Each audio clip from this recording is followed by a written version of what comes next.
48 ঘন্টার আলটিমেটাম দিয়েছিলেন তাহিরি সাহেব। আমি বলবো বেটা হারামখোর, বেটারা পইরে আছে বাহাস নিয়ে। বেটা তোমার বাহাসের গুষ্টি কি লয়? যদি ডাক আসে আমরা মুসলমান বাংলাদেশিরা যে আল্লাহর জমিনে আল্লাহর দ্বীন কায়েমের আন্দোলনে শরীক হয়ে মুসলমানদের প্রথম কিবলা বাইতুল মুকাদ্দাসের জন্য বাবরি মসজিদ ভারতের মাটিতে রক্ষা করবার জন্য আল্লাহর জমিনে আল্লাহর দ্বীন কায়েমের জন্য রক্ত দেওয়া লাগবে, আমরা রাজি আছি।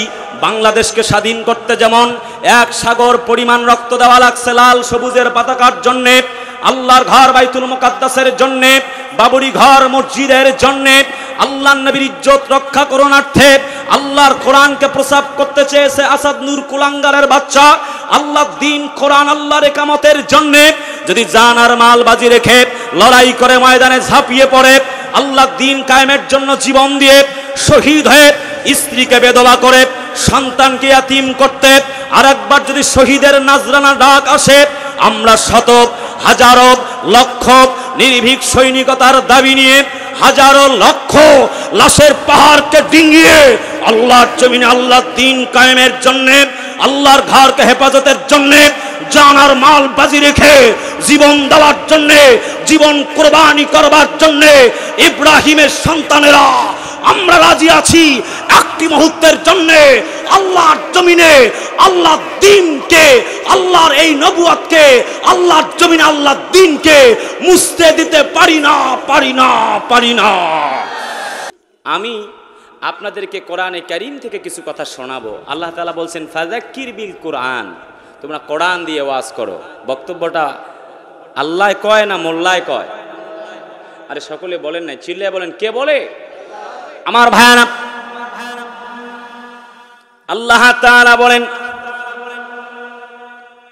মা ফাররাতনা ফিল কিতাবি মিন শাই সুম্মা ইলা রাব্বিহিম ইউরজাউন। জোরে কন্না আল্লাহু আকবার। The original book in the world, যালিকাল কিতাবু লা রাইবা ফীহি হুদাল লিল মুত্তাকিন। This is the book where there is no doubt in the Holy Quran. এটা এমন একটা কিতাব যাতে কোনো সন্দেহ নাই। আছে? সকলে বলেন নাই তো, চিল্লায় বলেন আছে। সেই কোরআনে কারীমের সূরাতুল আহজাব থেকে একটি আয়াতে কারিমা মাত্র আপনাদের সামনে পেশ করেছি। সূরাটি নাজিল হয়েছে রাসূলুল্লাহর মাদানী জীবনে। সূরাটিতে আয়াত রয়েছে 73 আয়াতুল কারিমা ফি হাযিহি সূরা, সূরাতুল আহজাব। 73টি আয়াত, 9টি রুকু দিয়ে আল্লাহ পাক এই সূরাটিকে সন্নিবেশিত করেছেন। কোরআনে কারীমের এটি 33 নম্বর সূরা, 21 নম্বর পারায় সূরাটি সন্নিবেশিত। আল্লাহ কি বলতে চান আমরা পর্যায়ক্রমে জানব, যদি আল্লাহ তৌফিক দান করেন। চিল্লাই মিলে সবাই আর একবার জোরে সোরে বলুন আমিন। আর একটু জোরে বলা লাগবে আমিন। আমার ভাইয়ানা, সূরাটি নাজিল হলো কেন? আম্মা জান আয়েশা রাদিয়াল্লাহু তাআলা আনহা এবং হযরত উম্মে সালামা রাদিয়াল্লাহু তাআলা আনহা একবার নবীজিকে বললেন, হে আল্লাহর নবী, শুধুমাত্র ইসলামে পুরুষদেরকে লক্ষ্য করে বেশি কথা বলা হয়েছে, কেন জানি মহিলাদেরকে নিয়ে লক্ষ্য করে তেমন কোনো কথা বলা হয় নাই। দেরি হয় নাই, সঙ্গে সঙ্গে জাতির মহিলাদেরকে সান্ত্বনা দেবার জন্যে আল্লাহ রাব্বুল আমিন সূরাতুল আহজাবের 35 নম্বর আয়াতে কারিমা নাজিল করে দিলেন। ইন্নাল মুসলিমিনা ওয়াল মুসলিমাতি ওয়াল মুমিনিনা ওয়াল মুমিনাত। জোরে বলুন আল্লাহু আকবার। আর একটু আমাকে কানে আওয়াজ দিবেন, কানে, যে মাইক ভালো আছে একটু কানে আওয়াজ দিলে হবে। দয়া করে মোবাইল কেউ রিসিভ করবেন না। আমার সময় খুব অল্প, অল্প সময় কিছু কথা বলে আমাকে মঞ্চ থেকে নেমে যেতে হবে। আমি আপনাদেরকে জিজ্ঞেস করতে চাই, সাতক্ষীরাবাসী আপনারা সবাই কেমন আছেন? আচ্ছা আলহামদুলিল্লাহ, আওয়াজটা আরেকবারও জিজ্ঞেস করেছিলাম, তেমন ভালো হয় নাই। এর পেছনে কারণটা কি? বিশেষ কিছু কারণ রয়েছে? রমজান মাস চলছে নাকি? আমি কি কবরস্থানের সামনে ওয়াজ করছি? হ্যাঁ, যুবকদেরকে আজ দেখছি না, ওরা কোথায়? ওরা এখন ব্যস্ত হচ্ছে লাল পরি আর নীল পরি নিয়ে। কি বলবো আর যুবকদেরকে, ওরা এখন ওই তাসনিয়া ফারিন না কি নাম, ওই যে তারপরে সাকিব খান আর প্রিয়তমার পাগল, যত কথা রাখা ছিল এই বুকে জমা, তোমাকে জানিয়ে দিলাম ও প্রিয়তমা। ও আবার কয় ঠিক, ওরে শয়তান দুষ্ট কত, চতুর্দিক থেকে আবার চুল কাইটা, চুল মাঝখানে রাখে, তালপট্টি দ্বীপ বানায়া, আমি নাম দিয়েছি কুত্তা কাটিং। আছে না? আরে ভাই কথা কয় না, আছে না? কিছু কিছু মেয়েরা আবার আছে এইরকম গাঞ্জাখোর ছেলে ছাড়া পছন্দ করে না। তবে সাতক্ষীরায় থাকার কথা না, এটা হচ্ছে রক্তে ভেজা জমিন। আরে বলে না কথা ঠিক না? ইকো একটু কমাতে হবে, সাউন্ড মাস্টারটা আর একটু বাড়াবেন, পপটা একটু বাড়াবেন, ট্রাইবেল একটু কমাবেন। তার মানে ব্যাপার হচ্ছে যে আয়াতে কারিমা আপনাদের সামনে তেলাওয়াত করেছি, ইন্না শব্দ ব্যবহার করে হাজাল হুরুফুল মুসাব্বাহাতু ফিল ফিল, এটাকে হুরুফে মুসাব্বাবিল ফিল ব্যবহার করে আল্লাহ পাক নিশ্চয়তাবোধক অর্থ দিয়েছেন। মানে হচ্ছে নিশ্চয়ই যারা মুসলমান নর এবং মুসলিমা নারী, নিশ্চয়ই যারা মুমিন পুরুষ এবং মুমিনা নারী, এই যে 10 শ্রেণীর ব্যক্তিদের জন্য, মহিলা এবং পুরুষদের জন্য আল্লাহ পাকের পক্ষ থেকে রয়েছে ক্ষমা। সেই ক্ষমা নিয়ে আমরা কথা বলবো। কারা সেই 10 শ্রেণীর মানুষ? আল্লাহ যেন আমাকে তৌফিকে কুল্লিয়া দান করেন। সবাই মিলে একযোগে বলছি আমিন। আর একটু জোরে সোরে বলুন আমিন। আমার ভাইয়ানা, প্রথমে তাহলে একটুখানি ভেতরের দিকে চলে যাই, কোরআন কি বলে। কোরআনে কারীম বলছে, ইয়া আইয়ুহান নাসু উবুদু রাব্বাকুমুল্লাযী খালাকাকুম ওয়াল্লাযীনা মিন ক্বাবলিকুম লাআল্লাকুম তাত্তাকুন। ওহে তোমরা যারা মানুষ, ওহে মানব জাতি, তোমাদেরকে বলছি শোনো, তোমার উপরে অর্ডার হয়ে গেল, তোমরা তোমাদের রব মহান আল্লাহ রাব্বুল আলামিনের গোলামি করো, দাসত্ব করো। কারণ কোরআন বলছে, ওয়ামা খালাকুতুল জিন্না ওয়াল ইনসা ইল্লা লিয়াবুদুন।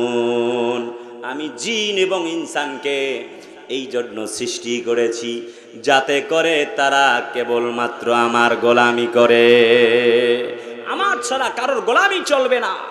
কারণ because he is Allah who is on, he neither begets known to him any equivalence. তাফসিরে সফওয়াতুত তাফাসিরে আল্লামা মুহাম্মদ আলী আস-সাবুনী রাহিমাহুল্লাহ বলছেন, হুয়া ওয়াহিদ আহাদ লা শারিকা লাহু লা নিদ্দা লাহু লা জিদ্দা লাহু। কোরআনে কারিমে আল্লাহ পাক বলছেন, ওয়ামা উমিরু ইল্লা লিয়াবুদুল্লাহা মুখলিসিনা লাহুদ্দিন। তোমরা একমাত্র আমার গোলামি করো একনিষ্ঠভাবে। এই কাম ছাড়া, আমি রবের ইবাদত ছাড়া অন্য কিছুর জন্যে তোমাদেরকে আমি আল্লাহ পাক তৈরি করি নাই। শুধুমাত্র কেবলমাত্র আল্লাহ পাকের গোলামি করবার জন্য আল্লাহ পাক আমাদের সৃষ্টি করেছেন। এবার যদি বলি হু ইজ আল্লাহ, হে আল্লাহ তোমার সম্পর্কে জানবো, বলো তুমি কে। এবার আল্লাহ পাক বলেন, আল্লাহু লা ইলাহা ইল্লা হুয়াল হাইয়ুল কাইয়্যুম লা তাখুযুহু সিনাতুন ওয়ালা নাওম। আল্লাহু তিনি আল্লাহ, লা তিনি ছাড়া নেই, ইলাহা উপাস্য, মালিক গড উপাসনা করবার মতো এমন ক্ষমতাবান আর কেউ নাই। তিনি চিরস্থায়ী এবং চিরঞ্জীব, কোনো তন্দ্রা নিদ্রা তাকে স্পর্শ করে না। তিনি হচ্ছেন আমাদের রব। এবার যদি বলি রব, বুঝলাম তোমার পরিচয়, তুমি আমাদের মালিক। কি করবার প্রয়োজন এবার বলো। আল্লাহ বলেন, ইন্নাল্লাযীনা ক্বালু রাব্বুনাল্লাহু সুম্মা ইসতাকামু তাতানাজ্জালু আলাইহিমুল মালাইকাতু আল্লা তাখাফু ওয়া লা তাহজানু ওয়া আবশিরু বিল জান্নাতিল্লাতী কুনতুম তুআদুন। যারা বলবে আমার রব আল্লাহ, এই কথা বলবার পরে জেল হয়, জরিমানা হয়, এমনকি ফাঁসির মঞ্চে পর্যন্ত চলে যায়। তাফসিরে ফি জিলালিল কোরআনে আল্লামা সাইয়্যিদ কুতুব শহীদ রাহিমাহুল্লাহ বর্ণনা করেছেন, বান্দা এমনকি খোবায়েবের মতো ফাঁসির মঞ্চে পর্যন্ত চলে যায়, তখন পর্যন্ত বলে একমাত্র আমার রব আল্লাহ। এই কথা যারা বলে, আল্লাহ বলে যাও যাও যাও, ফেরেশতারা যাও তোমরা নাজিল হয়ে যাও। যে বান্দা বলল আমার রব আল্লাহ, জেল বোঝে না, মামলা বোঝে না, হামলা বোঝে না, 144 ধারা জারি, সে হলো ফাঁসির আসামি। রশি লাগায়া তাকে জেলখানার ভেতরে বন্দী করে রাখা হয়েছে। যাও যাও আমার বান্দা, জেলখানার ভেতরেও আমি আল্লাহকে ভুলে নাই, যাও যাও, কথা দিলাম বান্দা যেহেতু বিদায় নিয়ে গেল, তুমি যাও। ফেরেশতারা যাবার পরে আমার বান্দাকে তোমরা জান্নাতের সুসংবাদ দিয়ে আল্লাহ। প্রিয় সাতক্ষীরাবাসী, এই সাতক্ষীরার কৃতি সন্তান অধ্যক্ষ আব্দুল খালেক হুজুর, কথা না বললে কেমনে ওয়াজ করবে এই জায়গাটায়? আরে কথা বলে না, সাতক্ষীরাবাসী চিল্লায় বলো ঠিক কেন? সাতক্ষীরার কৃতি সন্তান অধ্যক্ষ মাওলানা আব্দুল খালেক হুজুর প্রমাণ করে গেছেন, ও জাতির লোকেরা, তোমরা নিশ্চয়ই লুক অ্যান্ড অবজার্ভ দেখতে পাচ্ছ, পর্যবেক্ষণ করতে পেরেছো। আমি তোমাদের কোলে পিঠে মানুষ হয়েছি। আমি তো অপরাধী ছিলাম না, চোর ছিলাম না, ডাকাত ছিলাম না, হাইজাকার ছিলাম না, আমি তো রাজাকার ছিলাম না। কিন্তু রাজাকারের ট্যাগ লাগায়া, জঙ্গির ট্যাগ লাগায়া, ককটেলের মামলা দিয়ে তারা আমাকে জেলখানায় বন্দি করলো। গরু রশি দিয়ে আমাকে হাত পা বেঁধে বেঁধে, যখন হ্যান্ডকাপ পরায়া, পায়ের মধ্যে ডান্ডা বেরি পরায়া যখন কোর্টের বারান্দায় নিয়ে যাওয়া হয়, আমি হাসি মুখে তোমাদেরকে প্রমাণ করে যাচ্ছি আমি আব্দুল খালেক। গরু রশি দিয়ে আমাকে বেঁধে বেঁধে টানা হলো। আমি তোমাদেরকে এই কথা সাক্ষ্য রেখে বলতে চাচ্ছি, আমি আব্দুল খালেক জীবন দিয়ে চলে গেলাম, একটা মুহূর্তের জন্যেও বাতিল শক্তির কাছে মাথা নত করি নাই। আরে চিল্লায় বলো ঠিক কেন? কোরআন বলছে ওয়ামা নাকামু মিনহুম ইল্লা আইয়ুমিনু বিল্লাহিল আজিজিল হামিদ। তাদের কোনো অপরাধ ছিল না, অপরাধ ছিল না হযরতে খাব্বাবের, খোবায়েবের, হযরতে হানজালার, হযরতে আম্মার ইবনে ইয়াসারের, হযরতে তালহা ইবনে উবাইদুল্লাহ। অপরাধ ছিল না হযরতে ওমরের, অপরাধ ছিল না হযরতে আবু বকরের, অপরাধ ছিল না বিশ্ব নবী, বিশ্ব শ্রেষ্ঠ বক্তা মুহাম্মদুর রাসূলুল্লাহর। বিনা অপরাধে আল্লাহ দ্বীন কায়েমের জন্যে, আল্লাহ দ্বীন কায়েমের কথা বলবার অপরাধে আল্লাহ নবী তামাম পৃথিবীর শ্রেষ্ঠ বক্তাকে পর্যন্ত জেলখানায় বন্দী করে রাখা হয়েছিল। কথা বলেন ঠিক কিনা? আমাদের আমির হামজা ভাই একসাথে বিশ্ববিদ্যালয়ে পড়েছি। আমির হামজাকে বন্দী করে জাতির লোকেরা কি তার প্রমাণ দেখিয়েছে। যখন তার মুক্তি হয়ে গেল, জাতির লোকেরা প্রমাণ করেছে গরু রশি দিয়ে আমির হামজাকে বেঁধে রেখে আমির হামজার ন্যূনতম সম্মান কমানো যায় নাই, বরং আগের থেকে শত শত গুণ মর্যাদা আরো বেড়ে গেছে। তার সামনে এত ক্যামেরা যেত না। আল্লামা মামুনুল হক জেলখানার থেকে বের হবার পর প্রমাণ হয়েছে জাতির শ্রেষ্ঠ সন্তান মামুনুল হক, তার মর্যাদা কত বেড়ে গেল। লক্ষ লক্ষ মানুষ এক নজর দেখবার জন্যে শাইখুল হাদিস ইবনে শাইখুল হাদিস আল্লামা আজিজুল হকের সন্তান আল্লামা মামুনুল হককে দেখার জন্যে মানুষ অধীর আগ্রহে বসে আছে। জাতির লোকেরা প্রমাণ করে দিয়েছে শাসক গোষ্ঠীকে গরু রশি লাগায়া আলেমদেরকে বেঁধে রেখেছেন, বিনিময় হিসাবে কোরআনের পক্ষে তারা অটল থাকবার কারণে আলেমদের মর্যাদা কমাতে পারেন নাই, বরং শত শত গুণ মর্যাদা আল্লাহ আরো বাড়িয়ে দিয়েছেন। আমির হামজা আমাদের মামুনুল হক চোর ছিল না, ডাকাত ছিল না, হাইজাকার ছিল না, টেন্ডারবাজ ছিল না। আলেমরা হকের পক্ষে, কোরআনের পক্ষে কথা বলবার কারণে আমাদের আজহারি সাহেবকে জঙ্গি ট্যাগ লাগায়া দেশ থেকে বিতাড়িত করা হয়েছে। সেই যুগেও গালি ছিল, গালি দেওয়া হতো। জাদুকর বলে, গণক বলে, হযরত নবীজিকে তারা গালি দিত এমনি করে। আর এখনকার যুগে সেই তাদের উত্তরসূরিরা গালি দেয়, মুহাম্মদ নবীর উত্তরসূরিদেরকে গালি দেয়। গালির সিস্টেমটা বদলে গেছে, গালি দেয় রাজাকার বলে। ও মুসলমানেরা, কিন্তু দুঃখজনক হলেও সত্য, আমরা এক হতে পারি নাই। কথা বলেন না একটু, যদি আমরা সবাই এক হয়ে আল্লাহ দিন কায়েমের কথা বলতে পারতাম, আল্লাহ দিন আন্দোলনের যদি এক হয়ে থাকতে পারতাম, 3 বছর কেন মামুনুল হক সাহেবকে 3 দিনও কারাগারে রাখা যেত না। আমরা যদি এক হয়ে আল্লাহ দিনের জন্য যদি লড়াই করতাম। আমাদের একজন কোরআনের পাখি ছিল, তিনি যেই যুগে ভাইরাল হয়েছিলেন, ওই যুগে তো ইন্টারনেট, ইউটিউব, ফেসবুক ছিল না, ক্যাসেটের যুগ ছিল। মানুষ ক্যাসেট কিনে কিনে তার কথাগুলি লালন করত, ভালোবাসা দিয়ে শুনত, শ্রবণ করত। আমাদের একজন কোরআনের পাখি ছিল, যেই পাখিটা কুহু কুহু করে কোরআনের গান গাইত। কত পাখি, আমাদের হামজা এবং মামুনুল হক সাহেব সহ কত পাখি মুক্ত হয়ে আমাদের মাঝে আসলো, কিন্তু কোরআনের পাখি আল্লামা সাইদি আমাদের মাঝে ফিরে আসলো না। ও আমার সাতক্ষীরাবাসী, একটু গভীর মানাজাত। আমি তো তোমাদেরকে সেই মুফাসসিরের কথা শোনাচ্ছি, যার কথা শুনে শত শত মানুষ কলমা পড়ে মুসলমান হয়েছেন। আমি তো তোমাদেরকে সেই মুফাসসিরের কথা শোনাচ্ছি, যিনি 5 জনের একজন ছিলেন। কাবা শরীফের প্রবেশ অধিকারের মধ্যে 5 জনের একজন। আমি তোমাদেরকে সেই মুফাসসিরের কথা শোনাচ্ছি, যার মুখ থেকে কোরআন শুনলে মনে হয় যেন আল্লাহর কোরআন নাজিল হতেছে। আমি তোমাদেরকে সেই মুফাসসিরের কথা শোনাচ্ছি, কারো জানাজায় লোক খুঁজে পাওয়া যায় না।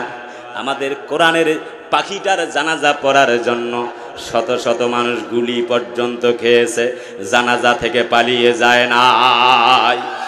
আমি তোমাদেরকে সেই মুফাসসিরের কথা শোনাচ্ছি, যেই মুফাসসিরটার জন্য একজন হিন্দু মানুষ জানাজায় এসে ওই সেই মাদ্রাসায়, কোরআনের পাখির প্রতিষ্ঠিত মাদ্রাসা তাফিমুল কোরআন মাদ্রাসায়, বাইতুল হামদ মসজিদের পাশে আমাদের কোরআনের পাখির সেই প্রতিষ্ঠিত মসজিদ আর মাদ্রাসার পাশে দাঁড়িয়ে বলেছিল, কে বলে রে রাজাকার, সাইদি মোদের অহংকার। আমি তোমাদেরকে সেই মুফাসসিরের কথাই শোনাচ্ছি, যেই মুফাসসিরটা আল্লাহর কোরআনের পাখিটা, যিনি তার 50টা বছর কোরআন থেকে তাফসীর করেছেন, 13টা বছর জেলখানায় বন্দী থাকলেন, জীবনটা দিয়ে দিলেন, হাসি মুখে জেলখানায় ঢুকলেন, বের হলেন লাশ হয়ে। আল্লাহু আলামু বিমুরাদিহি। এর ভেতরে কি হয়েছে আমরা তো জানি না, এ ব্যাপারে আমার কোনো কমেন্টস নাই। আমি তোমাদেরকে সেই মুফাসসিরের কথা শোনাচ্ছি, সাতক্ষীরাবাসী, যিনি 13টা বছর জেল খাটলেন 50 বছর বক্তব্য দেবার পরে। তিনি আর কেউ নয়, এই তামাম পৃথিবীর নন্দিত একজন বক্তা, বাংলাদেশের শ্রেষ্ঠ মুয়াজ্জিন, কোরআনের পাখি, নন্দিত আলেমে দ্বীন, আমাদের মাথার তাজ আল্লামা দেলোয়ার হোসেন সাইদি। কথা বলে না, ঠিক কি না? কারাগারে কাটালে 13টি বছর, বাতিল কে পেছে তোমায় দেখে থর থর। না, সাতক্ষীরার আওয়াজ তো এমন হলে আমি ওয়াজ করব না ভাই। আওয়াজ দেওয়া যাবে না? আওয়াজ হচ্ছে না ভাই, আওয়াজ দেবেন কি দিবেন? চিৎকার মেরে বলেন, দেওয়া যাবে? কারাগারে কাটালে 13টি বছর, বাতিল কে পেছে তোমায় দেখে থর থর। তুমি যে ছিলে মোদের নয়নমণি, শহীদ হয়েছ তুমি এটাই জানি, অমর হয়েছ তুমি এটাই জানি। আল্লামা সাইদি তুমি মরণি, শহীদ হয়েছ তুমি এটাই জানি, অমর হয়েছ তুমি এটাই জানি। লিল্লাহে তাকবীর। দেখা তো হবে না আর এই জীবনে, দেখা হবে জান্নাতে ফুল বাগানে। আরে চিল্লায় বলা লাগবে ঠিক কেন? দেখা তো হবে না আর এই জীবনে, দেখা হবে জান্নাতে ফুল বাগানে। এই আশা কবুল করো আল্লাহ তুমি, অমর হয়েছ তুমি এটাই জানি, শহীদ হয়েছ তুমি এটাই জানি।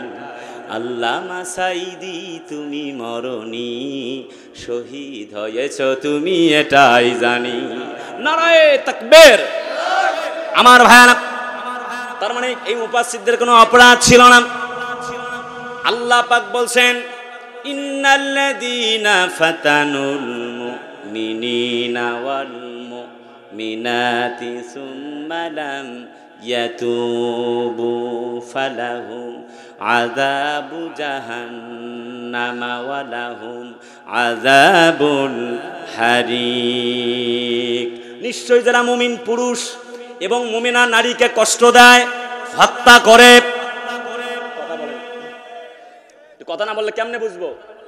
হত্যা করে, ফাঁসিতে ঝুলায়, জেলখানায় বন্দি রাখে, আল্লাহ বলে ওই সকল জালেমদের জন্যে আমি আল্লাহ রব্বুল আমিন জাহান্নামের আগুন তৈরি করে রেখেছি। তারা যতই বলুক আমরা ঈমান এনেছি, তাহাজ্জুদ পড়ি, আল্লাহ বলে একটাও কবুল হবে না। আরে কথা না বুঝলে কেমনে ওয়াজ করি? চিল্লায় বলো ঠিক কেন? যখন মুসা নবী আর বেটা ফেরাউন চতুর্দিক থেকে যখন নির্যাতনের স্টিমরুলার 2.5 লক্ষ সৈন্য নিয়ে মুসা নবী যখন চলছেন পথ করে, 3 দিক থেকে সাগর, একদিক থেকে সৈন্যবাহিনী, সাথীরা দেখতে পাচ্ছেন ফেরাউন বেচারা সৈন্য সামন্ত নিয়ে তরবারি, নাঙ্গা তরবারি নিয়ে হামলা করছে। সাথীরা বললেন ফালাম্মা তারা আল জামআন ক্বালা আসহাবু মূসা ইন্না লামুদরাকুন। হে মূসা, কই তোমার আল্লাহ? আজ তো আমরা ধরা পড়ে গেলাম, এখন তো আমরা বড় বিপদে আছি, অবস্থাটা কি হবে? হযরত মূসা নবী বলেছিলেন ক্বালা কাল্লা ইন্না মাইয়া রাব্বি সায়াহদিন। কখনো নয়, আল্লাহ তাআলা আমাদের সঙ্গে আছেন এবং তিনি আমাদেরকে পথ দেখায়া দিবেন।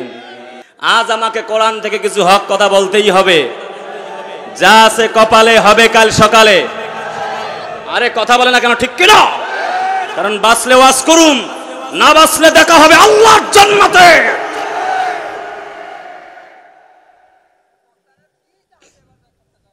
কলিজার ভাইয়ারা আমার, তার মানে আমি যে কথা বলছিলাম, তাহলে তো আমার সময় যেহেতু নাই, তাহলে আর কাহিনী বলবো কেমনে? বাস কাহিনী ক্লোজ, সর্বনাশ করছে, সময় তো নাই। আমি তো জানি না আমার সময় এতটুকু। আচ্ছা যাই হোক, যেহেতু আজকে মেহমান বেশি, আমাদের প্রাণ মশিউর ভাইও এসেছেন, আমি নিজে দাওয়াত করেছি ভাইকে। ভাই আবার যদি একটু লম্বা সময় না পায় তাহলে তো হবে না। যাক, সাতক্ষীরাবাসী অন্যদিন শোনাবো ইনশাল্লাহ। তাহলে শর্টকাট 3 ঘন্টার কাহিনী 3 মিনিটে বলবো। মুশকিল হবে? কষ্ট হবে? আমি তো সুরে সুরে ওয়াজ করতেছি, ভাবতেছি সময় বোধহয় আমার মেলা আছে। আচ্ছা যাক, কলিজার টুকরা আপন জনেরা, শর্ট করে দিলাম কাহিনী। মুসা নবী যখন সামনের দিকে চলছে, পেছনে ধাওয়া করছে বেচারা ফেরাউন। কাহিনী আপনাদের জানা। ইসনা আশারা তরিকান আলা মুসা, একটা রাস্তা হইলে হয়, আল্লাহ 12টা বানায় দিছে। মুসা নবী পার হয়ে গেল। কইলাম না 3 ঘন্টার ওয়াজ 3 সেকেন্ডে করব। মুসা নবী পার হয়ে গেল, তার সঙ্গীরা মিলে ফেরাউন বেচারাকে আল্লাহ পাক সেই দরিয়ার সাগরের মাঝখানে বরাবরের চুবায় চুবায় পানি খাওয়াচ্ছে। কোরআন বলছে وَإِذَا أَدْرَكَهُ الْغَرَقُ قَالَ آمَنْتُ أَنَّهُ لَا إِلَهَ إِلَّا الَّذِي آمَنَتْ بِهِ بَنُو إِسْرَائِيلَ وَأَنَا مِنَ الْمُسْلِمِينَ। জোরে করুন আল্লাহু আকবার। যখন ফেরাউন বাহিনীরা চুবায় চুবায় আল্লাহ পানি খাওয়াচ্ছে, ফেরাউন বেচারা বলছে আল্লাহ, বনি ইসরাইলের আল্লাহর উপর তো ঈমান আনছি, মুসা আর হারুনের আল্লাহর উপর ঈমান আনছি, তারপর আমাদেরকে চুবাও কেন? আল্লাহ পাক কি চমৎকার করা কথা বলছেন, আল-আন ওয়াকাদ আসাইতা ক্বাবলু ওয়া কুনতা মিনাল মুফসিদিন। এতদিন মানুষ হত্যা করেছো, শুনতেছেন সবাই কি শুনতেছেন? রেসপন্স করতে হবে। এতদিন আলেমদেরকে ফাঁসির মঞ্চে ঝুলাইছো, আলেমদেরকে ঘরের ভেতরে থাকতে দাও নাই, আলেমদেরকে বন্দী করে করে আমৃত্যু কারাদণ্ড করেছো, আলেমদেরকে দেশ ছাড়া করেছো, মুসলমানদেরকে হত্যা করেছো, মায়ের পেটের সন্তানকে পর্যন্ত ধরে এনে হত্যা করেছো, মানুষদেরকে জিম্মি করে মাল কামাইছো, ক্ষমতার মসনদে বসে কার ইনকাম বেশি দেখে দেখে ধরে এনে এনে জিম্মি করে একদম দারুণ নদওয়াকে তোমরা এমন করে কাজে লাগিয়ে লক্ষ লক্ষ টাকা হাতিয়ে নিয়েছো, মুসলমানদেরকে কষ্ট দিয়েছো। ওয়াইজা তাওয়াল্লা সাফিল আট লিউফসিদা ফিহা, লম্বা করে বলবো সময় নাই। ফাসাদ সৃষ্টি করেছো, মানুষ হত্যা করেছো, আলেমদেরকে ফাঁসির মঞ্চে ঝুলাইয়েছো। আজকে যেমন এবার ফিরাউন বেচারা বলছে আল্লাহ ঈমান আনছি, আল্লাহ কয় এতদিন ফাঁসিতে ঝুলাইছো আলেমদেরকে, এখন যতই বলো ঈমান আনছি, এখন বুড়া বয়সে তোমার ঈমানদারের দাবি করলে কাজ হবে না, যতই চেষ্টা চালাও কলেমা কিন্তু মরার সময় নসিব হবে না। আরে চিল্লায় বলো না ঠিক কিনা? আল্লাহ পাক বলছেন ওয়াইজ আনজাইনাকুম মিন আলি ফিরআউনা ইয়াসুমুনাকুম সুআল আযাব ইউকাতিলুনা আবনাআকুম ওয়া ইস্তাহইউনা নিসাআকুম ওয়া ফি যালিকুম বালাউম মির রাব্বিকুম আযীম। জোরে কোন আল্লাহু আকবার, আর একটু জোরে কোন আল্লাহু আকবার। আলেমদেরকে হত্যা করা হয়েছিল, মুসলমানদেরকে হত্যা করেছে, আল্লাহ সেই বক্তব্য এখানে পেশ করেছেন মুসা নবীর ব্যাপারে। কিন্তু বলবো সময় নাই, কলিজার টুকরা আপনজনেরা, আজও তাম পৃথিবীতে মুসলমানদেরকে হত্যা করা হচ্ছে, তাই না? কথা বলেন তাই না?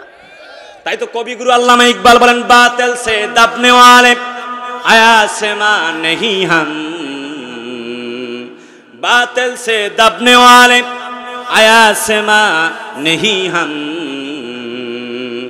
सब्र कर झुका है तू इम्तिहा हमारा।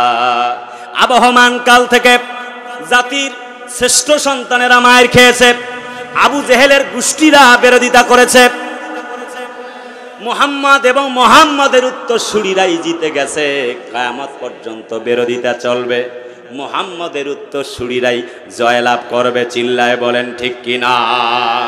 ৭৫ বছর ধরে ফিলিস্তিনে মুসলমানদেরকে মারা হচ্ছে। আমার সময় নাই বলবা কলিজার টুকরা আপনজনেরা, যদি তাদের সেই ৩০,০০০ যারা জীবন দিয়েছে তাদের শহীদি তামান্না যদি আপনাদের জাগাতে না পারে, যদি তাদের ৭০,০০০ মেডিকেলে ভর্তি ফিলিস্তিনি মুসলমান তাদের ঈমান যদি আপনাদের জাগাতে না পারে, যদি বর্তমান ফিলিস্তিনি মুসলমানদের ২০ লক্ষ ঘর ছাড়া বাড়ি ছাড়া তাদের ঈমান যদি আপনাদেরকে জাগাতে না পারে, আমি কিভাবে বিশ্বাস করব আমি আব্দুল কুদ্দুস সিদ্দিকীর ১ ঘন্টার বক্তব্য আপনাদেরকে জাগাবে? জাতির লোকেরা তার জবাব দাও, কথা বলতে হবে ঠিক কিনা? কিভাবে জাগাবে বলো? আমাদেরকে তো জাগাতে পারেনি, বাবরি মসজিদ ভেঙে খান খান করে দিয়েছে ভারতের মাটিতে, তোমাদের ঈমান তো জাগেনি। কথা বলে না ঠিক না? যখন চতুর্দিক দিকে মুসলমানেরা মায়ের খায়, মুসলমানদের বাবরি মসজিদ বন্ধু রাষ্ট্রে ভাঙ্গে, প্রতিবেশী ভালো হইলে ভালো, আর যদি একটুখানি বাঁকা হয় তাহলে চলার মতো কায়দা নাই। যখন পানি দরকার পানি দেয় না, যখন পানি দরকার নাই ফারাক্কার গেটটা খুলে মুসলমানদেরকে ডুবায়া মারতে চায়। আরে কথা বলো না কেন ঠিক কিনা ভাইরা আমার? তার মানে বাবরি মসজিদ ভাঙল, বড় বড় হুজুররা পর্যন্ত বক্তব্য দেয় না, শিক্ষা ব্যবস্থা ধ্বংসের দ্বার প্রান্তে, বড় বড় হেলিকপ্টার হুজুর। এরপরে আমাদের দেখবেন অনেক বক্তা আছে কথা বলে না এই জন্যে, কারণ যদি বলে তাহলে প্যাট নীতি কিন্তু বন্ধ হয়ে যাবে। কারণ তো শাসকের তো ঝোল খেয়েছে, হক কথা বলে না। যখন আমাদের যায় বাড়ি পোড়া, তখন তাহিরি মার্কা আলেম বেটারা তারা খাচ্ছে আলু পোড়া। একটু কথা না বললে কেমনে বুঝি? চিল্লায় বলে না সাতক্ষীরাবাসী, ঠিক কিনা? একজন শায়েখ আহমদুল্লাহ, তিনি he is a learn Islamic scholar of Bangladesh. তিনি বাংলাদেশের একজন মাথার তাজ। বলতে চাচ্ছিলাম যে তার সঙ্গে আবার লেগে গেছে তাহিরি সাহেবের। আমি তাহিরি সাহেবকে বলি, মিয়া সাহেব, মিয়া ভাই, আপনি জাতির কি উপকার করেছেন? না ইসলামী আন্দোলনের 2 মিনিটের বক্তব্য দিয়েছেন, আপনি তো ঢেলে দেই, চা খাই না কফি খাই ইত্যাদি ইত্যাদি বলেই তো ভাইরাল হয়েছেন। জাতির কি উপকার করেছেন? আমি যদিও বা আহমদুল্লাহ সাহেবের গভীরভাবে তাকে তার 100-100 পক্ষ নিচ্ছি না, তবে বলছি আমরা সকল আলেমদেরকে ভালোবাসি। যদি তারা দিন কায়েমের আন্দোলনের একটু কথা বলে তখন আরো বেশি ভালো মানায়। কথা না বললে কেমনে বুঝি? চিল্লায় বলে না, ঠিক কিনা? আজ দেখা যায় যে চতুর্দিক থেকে মারামারি, নবী কখন নবী হয়েছে, কখন নবুয়ত পেয়েছে, এসব নিয়ে। নবী হচ্ছে আমাদের সম্মানের জায়গা। আমি মনে করব সকল আলেমদেরকে এ ব্যাপারে চুপ হয়ে যাবার প্রয়োজন। কথা বলে না, ঠিক কিনা? যাকে বলা হয়েছে as a religious teacher, as a leader, as a founder, as a lawgiver, as a law maker, as the reformer of the society, Muhammad সাল্লাল্লাহু আলাইহি ওয়াসাল্লাম is the superman of the world. চিল্লায় বলুন আল্লাহু আকবার। তিনি নেতা হিসেবে সেরা, স্বামী হিসেবে সেরা। বার্টন রাসেল বলেন, go back to the universal book and go back to the universal prophet Muhammad সাল্লাল্লাহু আলাইহি ওয়াসাল্লাম। কারণ মুহাম্মদ সাল্লাল্লাহু আলাইহি ওয়াসাল্লাম is the most beautiful person in the world. গোটা পৃথিবীর সৌন্দর্যের প্রতীক আছে নবী মুহাম্মদ সাল্লাল্লাহু আলাইহি ওয়াসাল্লাম, ঠিক কিনা বলেন? এত নবীকে নিয়ে কেন আলটিমেটাম দিতে হবে? 48 ঘন্টার আলটিমেটাম দিয়েছিলেন তাহিরি সাহেব। আমি বলবো বেটা হারামখোর, আজ যেই মুহূর্তে ফিলিস্তিনি মুসলমানদের জীবন যাচ্ছে, তারা আজ না খেয়ে গাছের লতা পাতা খেয়ে ইফতার মাহফিল করছে, তারা আজ ঘর ছাড়া বাড়ি ছাড়া 75 বছর ধরে আল্লাহর বাইতুল মুকাদ্দাস, আল্লাহর ঘর, মুসলমানদের প্রথম কেবলার জন্য জীবন দিচ্ছে। ঠিক সেই মুহূর্তে বেটারা বাহাস নিয়ে চ্যালেঞ্জে ব্যস্ত আছে। কিছুদিন আগে দেখলাম আমাদের উসামা ভাইজান আর রাহুল ব্রাদার সাহেব দুইজনে মিলি কিলাকিলি আছে না নাই, বাহাস নিয়ে বেটারা ব্যস্ত আছে। যখন মুসলমানদের লাশ পড়ছে তখন আলেমদের পক্ষে আর নির্ভীক মজলুম মুসলমানদের পক্ষে কথা বলা বাদ দিয়ে বেটারা পইরে আছে বাহাস নিয়ে। বেটা, তোমার বাহাসের গুষ্টি কি লয়? যারা মজলুম আলেম, কোরআন প্রেমী মুসলমান, যারা মজলুম আলেমে দিন মুসলমানদের পক্ষে, হকের পক্ষে, কোরআনের পক্ষে কথা বলে না, তারা আলেম নামে জালেম কথা বলতে হবে, ঠিক কিনা?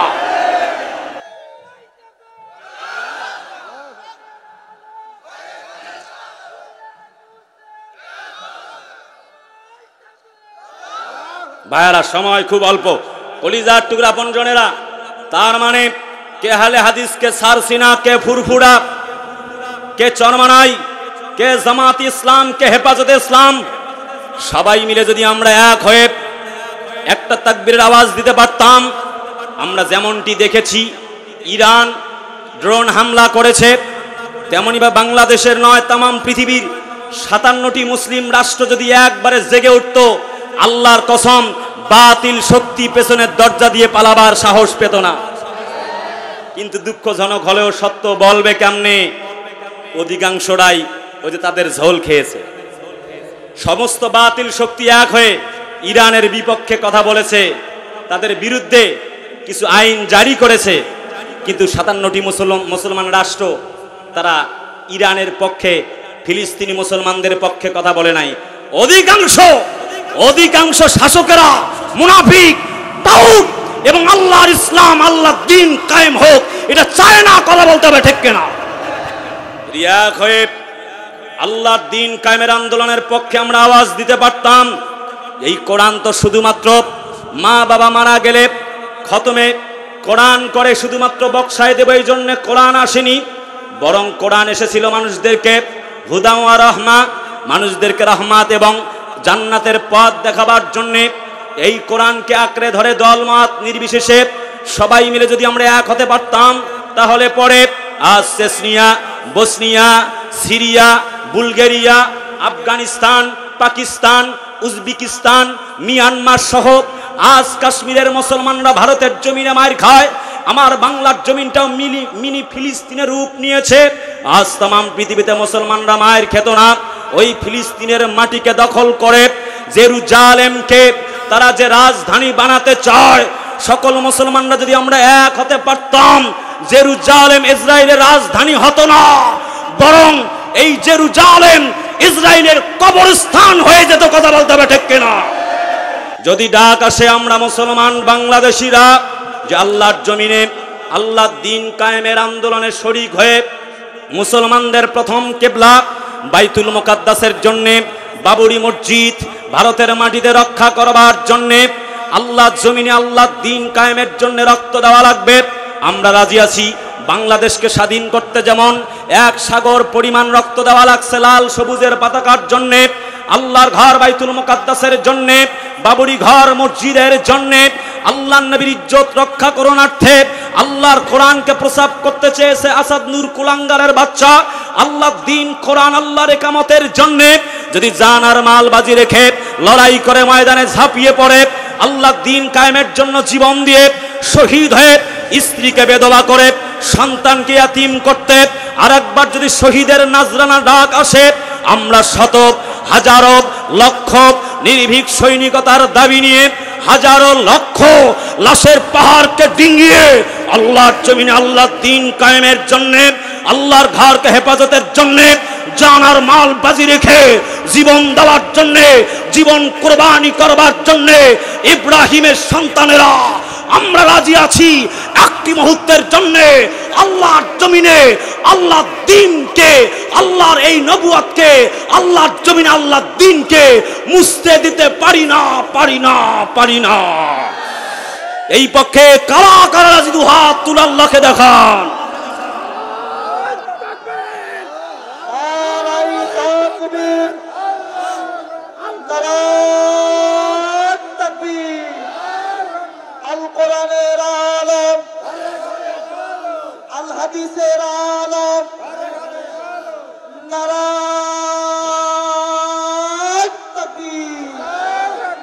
লড়াইয়ের ওই ময়দানেতে যেতে তোমাকে হবে, প্রয়োজনে সব রক্তটুকু জমিনেই ঢেলে দিবে।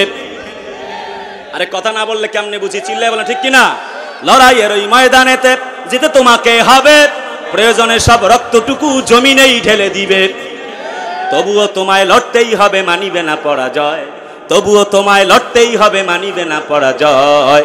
বিপ্লব মানে জীবন দেয়া বসে থাকা নয়, সে কোনো দিন আসবে না রে করো যদি ভয়। লিল্লাহে তাকবীর। এতটুকুন কথা বলবো, ইন্নাল মুসলিমিনা ওয়াল মুসলিমাত, আল্লাহ তাআলা বলছেন যে ব্যক্তি, ওই সকল ব্যক্তিদের জন্য, নারী আর পুরুষ যারা খাঁটি মুসলমান, তাদের জন্য রয়েছে আমার ক্ষমা। কোন সুবহানাল্লাহ। এক নাম্বার পুরুষ, আর নারীর ব্যাপারে বলা হয়েছে সেটা হচ্ছে যারা খাঁটি মুসলমান। দুই, যারা মুমিন মুমিনা, অর্থাৎ যারা ঈমান এনেছে, নারী আর পুরুষেরা, তাদের জন্যে আল্লাহ তাআলার ক্ষমা। ভাইয়ারা, এই দুটি পয়েন্টে থাকুক, যেহেতু সময় নাই। স্পেশালি আমরা আল্লাহ এবং আল্লাহ দ্বীনের পক্ষে, ইসলামের পক্ষে, যা কলিজার টুকরা আপনজনেরা, যেটা বলতেছিলাম, আল্লাহ পাকের যে বক্তব্য সেটি হচ্ছে আমাদেরকে খাঁটি মুসলমান হওয়া লাগবে, ঠিক না? ঠিক আছে, আমরা মূল কথায় চলে গেলাম। ইন্নাল মুসলিমিনা ওয়াল মুসলিমাত,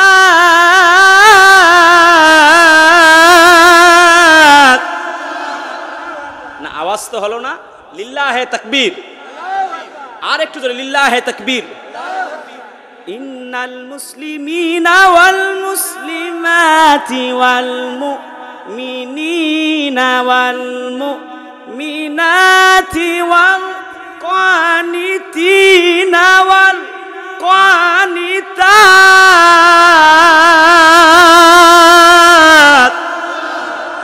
আর একটু জোরে আল্লাহু আকবার। নিশ্চয়ই ওই সকল নারী আর পুরুষ, মুসলিম আর মুসলিমা যারা মুসলমান হয়েছে, মুসলমানটা কেমন মুসলমানিত্ব ঘোষণা দিয়েছে।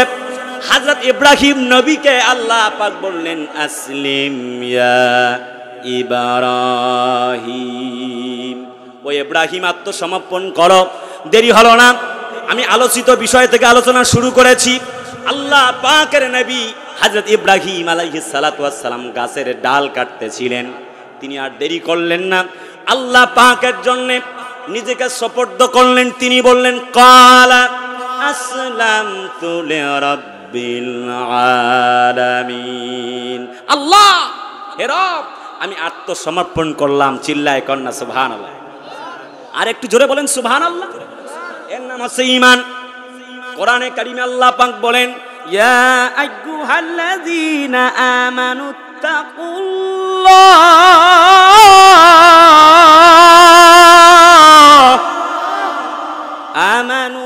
আমানুত্তাকুল্লাহা হাক্কা তুকাতিহি ওয়া লা তামুতুন্না ইল্লা ওয়া আনতুম মুসলিমুন।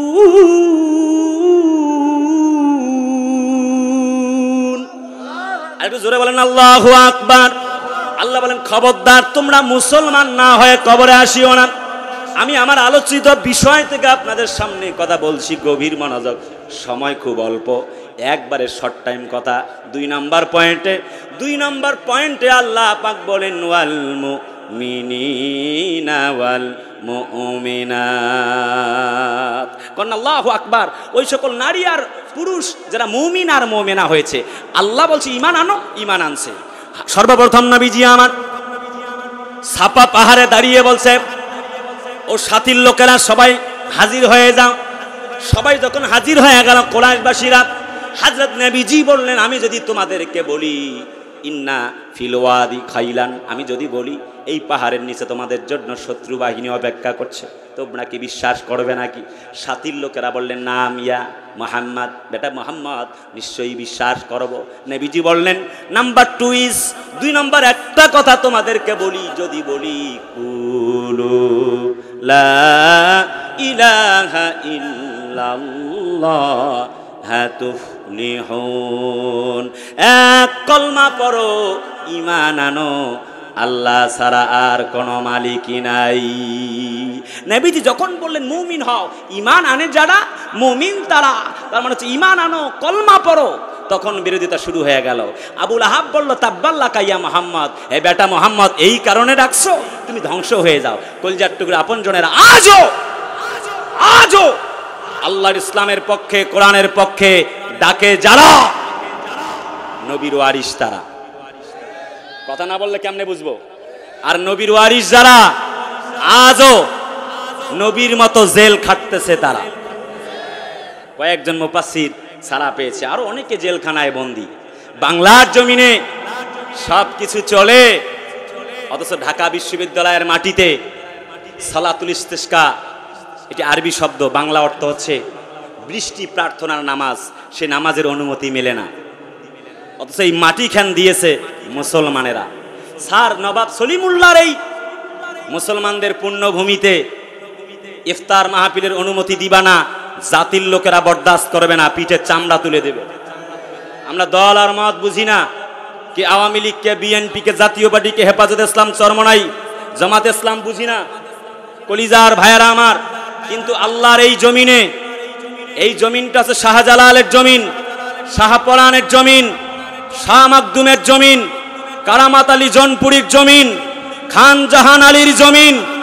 এই বাংলার জমিন রবীন্দ্রনাথ ঠাকুরের বাংলাদেশ নয়, এটা কবি নজরুল ইসলামের বাংলাদেশ, এটা গৌর গোবিন্দের বাংলাদেশ নয়, আল্লামা শাহ আহমদ শফির বাংলাদেশ, এটা নরেন্দ্র মোদীর বাংলাদেশ নয়, এটা আল্লামা সাইদির বাংলাদেশ। এই 90% মুসলমানদের জমিনে ঢাকা বিশ্ববিদ্যালয়ের আঙ্গিনায় ইফতার মাহফিল এবং রোজাকে বাধাগ্রস্ত করবা জাতির লোকেরা তা বরদাস্ত করবে না, করবে না, করবে না। এই পক্ষে কারা কারা আছেন, দু হাত তুলে আল্লাহকে দেখান।